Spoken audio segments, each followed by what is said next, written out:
So guys, back to the interior of the car. We also have some delicate parts that need some cleaning. Of course, plastic is one of those things that can either give you a headache or make your day bright. Now I made this section in 2 parts.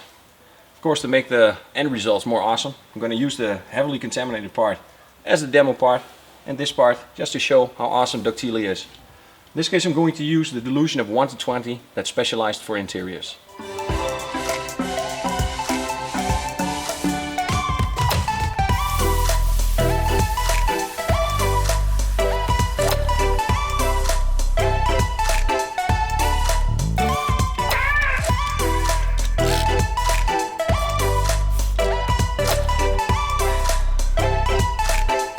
We noticed that Ductile has a good foam for cleaning the engine and that allows you to easily work at the same time. Look what a beautiful foam. It's easily rinsed for a good finishing.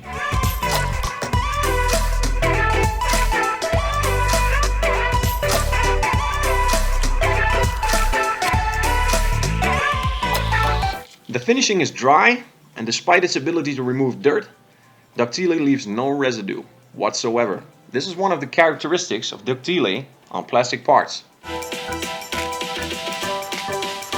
Now even at dilution rates up to 1 to 20, we still can get decent results in small amounts of time. But of course, the residue check is most important.